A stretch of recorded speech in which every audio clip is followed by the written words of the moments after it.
There comes a time in our lives, not with the clamor of achievement, nor with the fanfare of ambition, but with a soft murmur beneath the chest, a gentle silence between the breaths. When the soul begins to whisper, "Let go." After 60 turns of the sun, we begin to see through the veils. The years have etched their calligraphy across our skin, but deeper still they have drawn sacred patterns within. The striving, the running, the wanting. They no longer hold the same weight. We stand now, not at the edge of decline, but at the threshold of deep becoming. This is not the twilight of relevance, but the dawn of spaciousness. We are not vanishing into age, we are ripening into presence. The world may tell us we are fading, but the Dharma reveals now is when we begin to truly see.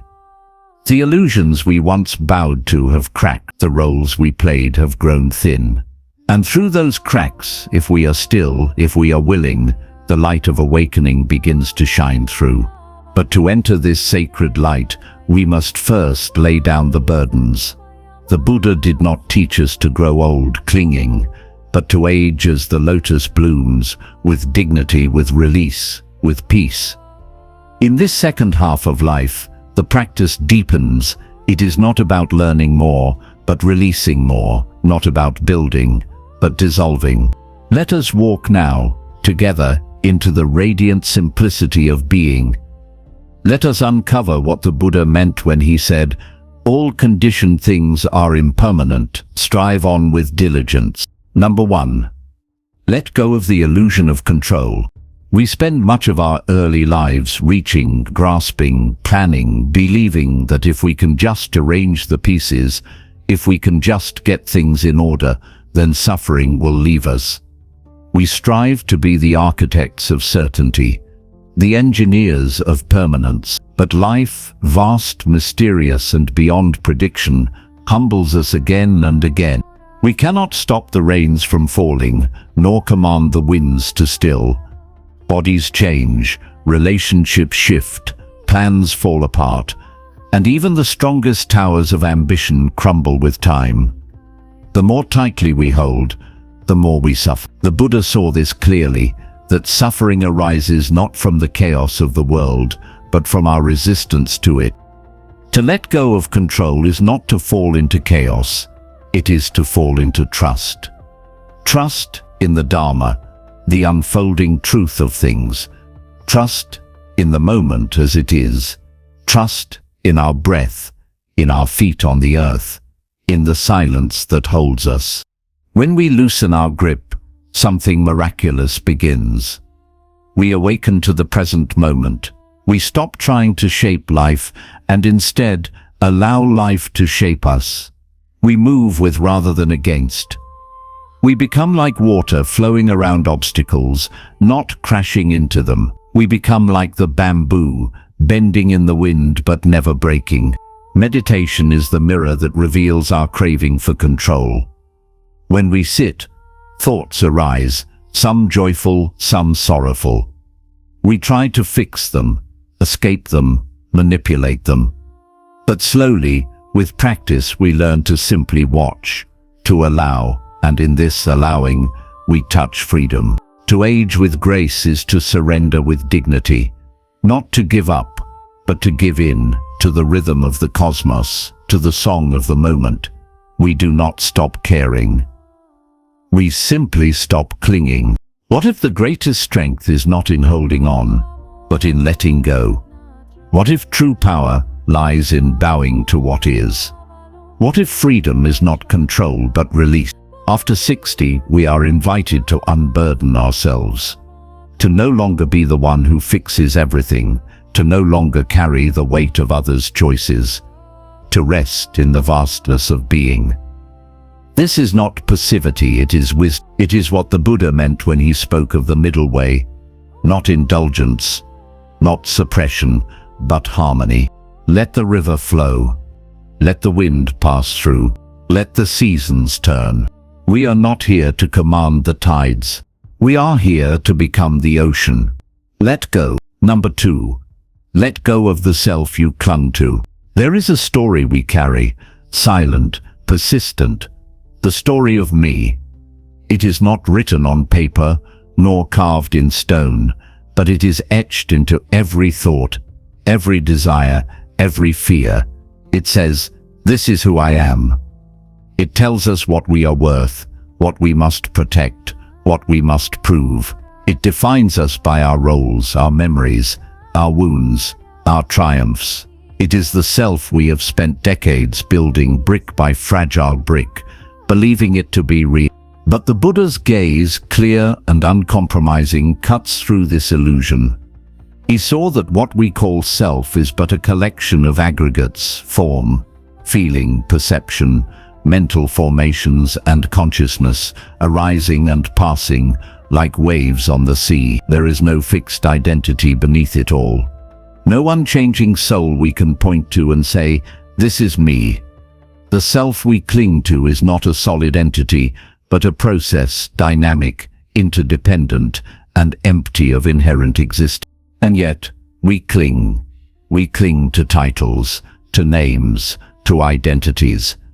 We say, "I am a mother, I am an artist, I am a failure, I am important." But these labels are threads in a dream. When the children grow, when the career ends, when the applause fades, who are we then? After 60, life begins to strip away these masks. Retirement, loss, illness, changes in family, all conspire to show us how impermanent these roles are. We may grieve their loss, not realizing that what we grieve is not our essence, but our attachment to who we thought we were. But what if this undoing is not a tragedy, but a revelation? What if losing the self is how we find peace? When the Buddha sat beneath the Bodhi tree, he did not discover a new identity. He saw through identity altogether. He saw through identity altogether. He awakened not as a better version of himself, but as one who was free from self. To let go of the self we clung to is to lay down the armor. It is to no longer defend our image, our opinions, our past. It is to become spacious, fluid, undefined. It is to be reborn in each moment, with no fixed center, like the sky, allowing all clouds to pass. You are not your resume. You are not your regrets. You are not your reputation. You are not the sum of others' expectations. You are not the stories you have repeated so many times that they seem like truth. You are the awareness beneath the story. You are the stillness beneath the name. In meditation, this truth becomes clear. A thought arises, "I am lonely." Another, "I am wise." Another, "I am afraid." But who is the I to whom these belong? Look closely. Where is it? It vanishes like mist when we search. And yet, there is knowing. There is presence. That presence is not personal. It is vast. It does not belong to you. It simply is. The Buddha taught anatta, not self, not to negate our experience, but to free us from suffering. As long as we believe in a solid self, suffer. We take everything personally. We defend. We compare. We crave praise. We fear death. But when we see through the illusion, we relax. We bow. To age without clinging to identity is to walk lightly. It is to greet each day, not with "this is who I am," but with "let me see what arises." It is to become intimate with the moment, without needing to stamp it with a name. It is to live as a verb, not a noun, unfolding, changing. Letting go of self is not erasure. It is liberation. It is the joy of no longer needing to perform, to prove, to hold it all together. It is the quiet bliss of resting in what the Buddha called santuthi. After 60, we are invited into this deeper letting go, not because we are diminished, but because we are ready to step out of the small house of self and into the boundless home of being, ready to lay down the burden of becoming. and simply be. Can you feel the lightness in your chest when you imagine not having to be anyone? Can you feel the peace that comes when there is nothing left to defend? Let go of the self you clung to. Become the space that holds all selves. You are not your name. You are the silence between names. You are not your story. You are the awareness that listens. You are the light. There is a quiet ache that comes with time, not loud or dramatic, but heavy. Like a stone worn smooth by years of silent weathering. It's the ache of things we cannot change.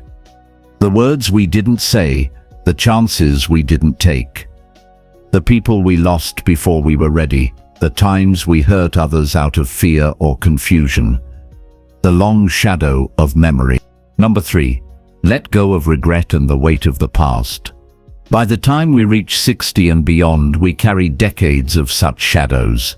Some are faint impressions, others burn like old embers, rekindled by thought. And if we are not mindful, regret becomes a subtle prison. We replay moments again and again, thinking somehow we can alter the past by revisiting it. But the past is like a river we once crossed, already gone, already downstream. After 60, the mind has had many seasons to plant seeds, some wholesome, some not.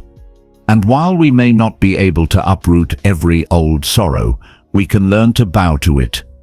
We can learn to say, this too was part of my path. This too brought me here. This is not indulgence.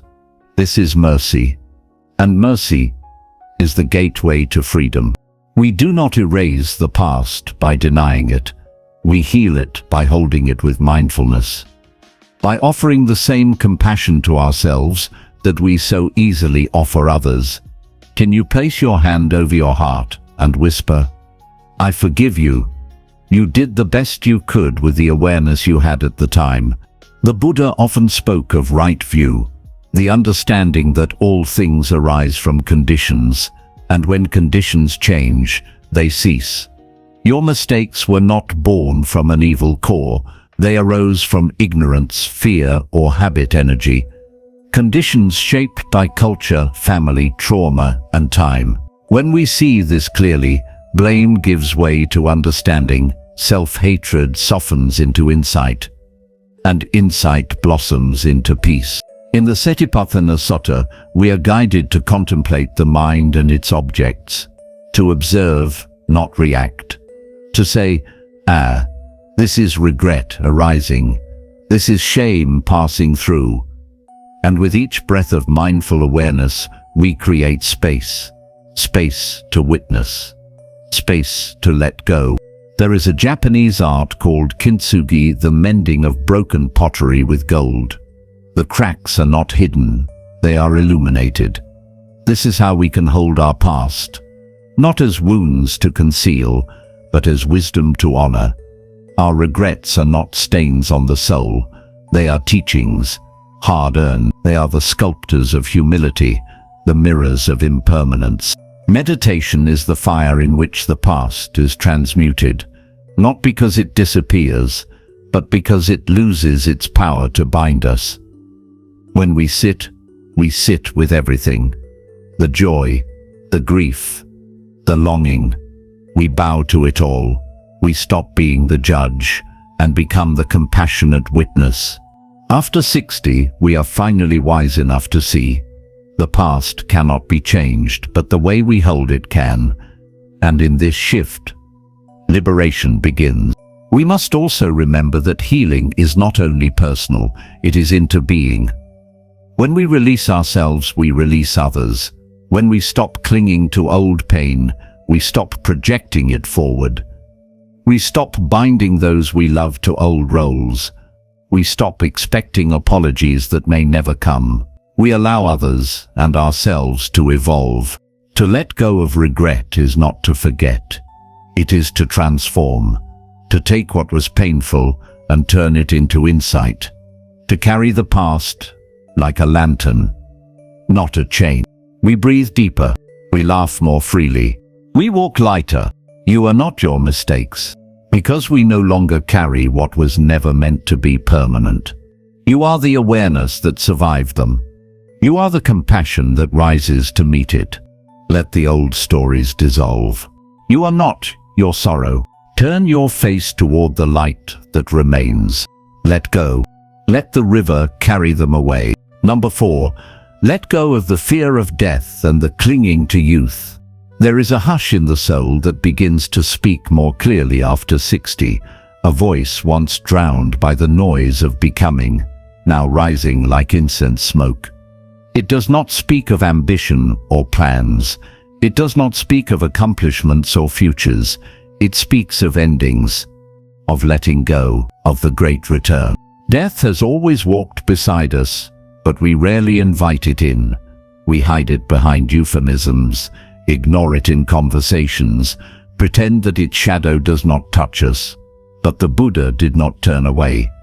He looked directly into the face of impermanence, and in that gaze, he saw not horror, but freedom. In the story of Siddhartha's awakening, it was the sight of an old man, a sick man, and a corpse that shattered the illusion of permanence. It was this confrontation with mortality that sparked the journey to enlighten. Death, in the Buddha's teaching, is not the enemy, it is the ultimate teacher. It strips away illusion. It humbles the ego. It reveals what truly matters. And yet, how often do we resist it? How often do we cling to youth, as if smooth skin and vigorous limbs could shield us from the truth of anicca, impermanence? The fear of death is not really fear of ceasing. It is fear of not having lived fully, of not having touched the depth of the present moment, of having wasted time in distraction, in resentment, But it is never too late to awaken. Every breath is an invitation. Every wrinkle is a sutra. Every heartbeat, a bell calling us to return to what is real. The Buddha said, "Of all footprints, that of the elephant is supreme. Of all meditations, that on death is supreme." Why? Because to meditate on death is to come into full contact with light.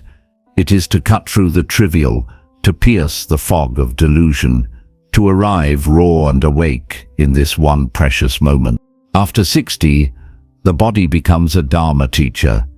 It whispers teachings of impermanence in every joint, in every ache, in every forgotten name. These are not punishments, they are invitations. Can we meet them with curiosity instead of dread? Can we bow to our bodies, not as they once were, but as they are now, sacred, fragile, temporary, alive? Youth was a chapter, not the whole book. To cling to it is to miss the poetry of now. There is a ripening that happens with age, a richness that no mirror can reflect. The gaze softens, the heart opens. We learn to love without possession, to speak with more truth and fewer words, to savor silence like honey. Letting go of the fear of death does not mean being indifferent. It means no longer being bound. It means waking each morning with gratitude, knowing that nothing is owed. It means looking into the eyes of those we love and saying what we have longed to say. It means forgiving before the chance is lost. It means planting trees under whose shade we may never sit. In meditation, we sit with dying. Each breath ends. Each moment dissolves. Thoughts arise and pass away. Identities form and dissolve. This is the cycle of samsara, and also the key to its transcendence. When we stop clinging, we stop fearing. When we stop fearing, we begin to live. In the Tibetan Book of the Dead, it is said that dying is the moment when the luminous nature of mind is most clearly seen. But why wait for death to meet it? That same light is here now, behind your eyes, in your breath, in your stillness. After 60, the veil thins. We begin to feel it. The other shore. And rather than shrinking in fear, the Dharma invites us to prepare with joy. To live each day as a preparation for death is not morbid, it is holy. It means leaving no words unspoken, no kindness withheld, no beauty unnoticed. There is a deeper stillness now, a beckoning, not yet to leave, but to release. To release the tight grasp on who we were, how we looked, what we owned. To release the longing to reverse time. To walk forward, open, luminous, and unafraid. You are not aging. You are returning. Returning to what is eternal even as the body fades. Returning to presence. Returning to peace. Let go of the fear of death. It is only the end of what was never truly yours. Let go of the clinging to youth. The flower blooms, then falls, but the soil remains, rich with memory. You are not the bloom. You are the ground. You are not the flame. You are the light it reveals. Let go. Number 5. Let go of possessions and the need to accumulate. There is a strange paradox in the human heart, a hunger to collect what we cannot keep. Throughout life we gather possessions, titles, wealth, experiences, and stories. We build walls of mine and not mine, believing that if we own enough, we will finally feel whole. But the more we possess, the more we fear loss. And so we cling to objects, to homes, to routines, not realizing that our clinging is the very source of our suffering. The Buddha saw this clearly. He left behind a palace, a kingdom, silks and feasts, not because he scorned them, but because he saw their emptiness, their inability to satisfy the heart's deepest yearning. He taught that attachment to possessions is a subtle form of bondage, a web spun by craving, and it is craving, tanha, that keeps us circling in the cycle of birth and death. After 60, many of the things we once cherished begin to lose their shine. The clothes we bought to impress, the accolades we framed, the furniture we polished, all begin to fade into the background. What once seemed essential now feels burdensome, and in that fading, a deeper truth emerges. We do not own anything. We are only stewards for a time. The practice of letting go of possessions is not about renouncing all material things. It is about transforming our relationship to them. It is about recognizing their impermanence and freeing ourselves from their grip. It is about touching the joy of simplicity, the peace of enough. There is profound freedom in releasing what no longer serves. The closet unburdened, the shelf cleared, the storage box donated. Each act becomes a spiritual gesture, a bow to impermanence, a letting go of ego's decorations. But the deeper letting go is internal. It is not just the old clothes or the extra dishes, it is the possessiveness of the mind. The belief that this is mine, this defines me, this protects me. That belief, so ingrained, so subtle, is what must be seen through. The Buddha told the story of a man crossing a river with a handmade raft. Once across, the man thought, "This raft has served me well. I must carry it with me on my back." But the Buddha asked, "Would that be wise?" The raft served its purpose. Now it is time to let it go. So too with our possessions. They serve us, and we are grateful. But when their season ends, can we release them without sorrow? Can we allow things to flow through our lives like wind, through the trees, touched, appreciated, and passed on? In meditation, we begin to taste the simplicity the Buddha pointed to. In silence, there is nothing to own, no objects, no status, just breath, just awareness, just this moment, whole and sufficient. We realize that contentment does not come from what we possess, but from what we no longer need. And what a relief it is to no longer be ruled by the hunger to accumulate, to stop measuring our worth by our belongings, to no longer be ensnared in the endless cycle of acquiring and discarding. There is a sacredness in the empty shelf, the uncluttered space, the quiet home. But even more sacred is the uncluttered mind. After 60, we are given a gift. The opportunity to lighten our load, to prepare for the final journey. Not in fear, but in reverence. Like a pilgrim setting down unnecessary weight, to walk more freely, more lightly, more present. Can we look around and ask, what truly brings me peace? What do I hold that no longer holds me? Can we pass our treasures to those who need them more? Can we give without expectation? Can we live in a way that reflects the truth? Nothing, absolutely nothing lasts.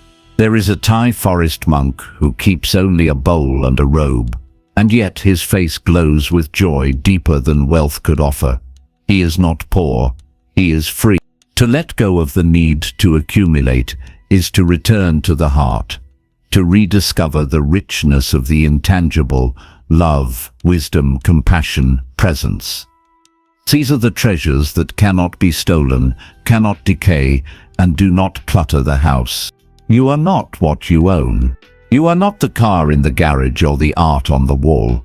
You are not the jewelry in the box or the home by the sea. You are the stillness between all things. You are the breath that remains when all else falls away. Let go. Let the cupboards be empty. Let the hands be open. Let the heart be full. Number 6. Let go of separation. Embrace interbeing. In the quiet hours of life, when ambition has softened, when the world grows still, we begin to see through the veil of separateness. What once appeared as me and you, self and other, now feels like waves on the same ocean. The illusion that we are solitary islands starts to fade, and in its place arises a sacred knowing. We are not alone. We never were. The Buddha taught interdependence as the very nature of all existence. This is because that is. Nothing arises independently. Nothing exists in isolation. Every breath we take is a gift from the trees. Every meal we eat, the fruit of 1,000 hands. Every joy, every sorrow, every touch, all woven from the fabric of countless causes and conditions. This is the truth of interbeing. After 60, this truth becomes less abstract and more visceral. We have seen the passing of friends, perhaps even of a partner or a child. We have witnessed the fragility of life. We have felt the deep ache of loss, not just of people, but of places, roles, routines. And in that ache, something opens. A tenderness. A knowing that we are part of something vast and interconnected. We let go of separation not by denying our individuality, but by seeing beyond it. We begin to understand that my suffering is not separate from your suffering, that our healing is bound together, that to harm another is to wound the world we ourselves live in. In meditation, this truth ripens. As the boundaries of body and thought dissolve, we sense the spaciousness of awareness. We feel ourselves held by the earth, surrounded by breath, connected to every living being. The sense of I softens, and compassion flows more freely. We no longer need to defend ourselves from others. We recognize ourselves in them. Letting go of separation is also letting go of judgment.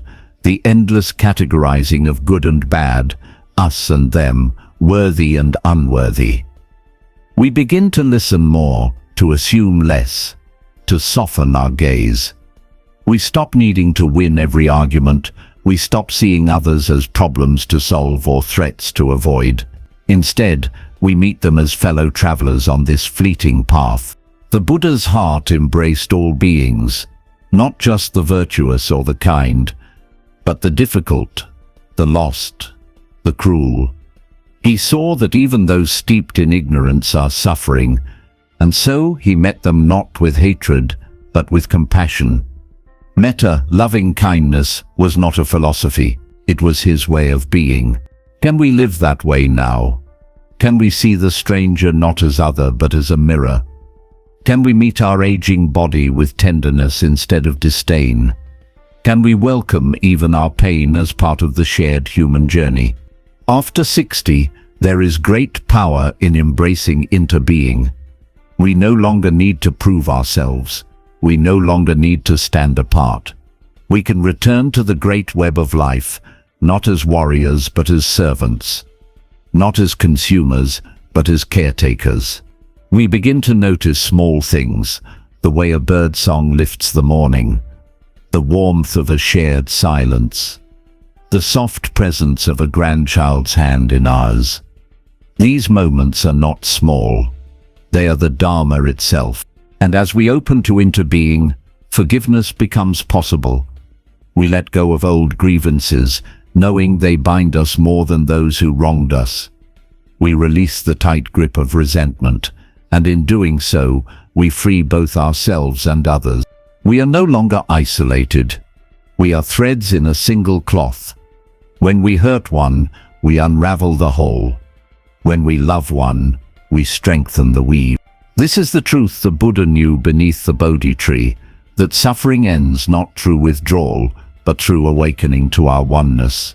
You are not separate. You never were. You are not a drop in the ocean. You are the ocean in a drop. Let the illusion of apartness dissolve. Let the walls around your heart fall away. Let the boundaries between I and you soften until all that remains is this radiant presence, spacious, connected, free. Let go of separation. Embrace interbeing. And so, dear soul, you have walked with me through the sacred terrain of letting go, not as loss but as liberation. One by one, the illusions have fallen away, the illusion of control, the weight of self, the haunting shadows of regret, the fear of death, the hunger to possess, and the illusion of separation. What remains now is not emptiness, but spaciousness, not absence, but presence. After 60, life does not end. It opens. Like a lotus at the edge of dawn, you are unfolding into the great mystery. You are not declining. You are returning. Returning to the simplicity of breath, to the grace of stillness, to the truth that has always been within you. Let the younger ones chase their dreams. You have nothing to prove. You have the sky. You have the silence. You have the Dharma blooming in your heart. Sip this softly. Breathe fully. There is nothing more to fix. There is only this sacred moment, waiting to be met. Bow deeply to all that has passed. Smile tenderly at all that remains. And then, without fear, without clinging, let go, let go, let go.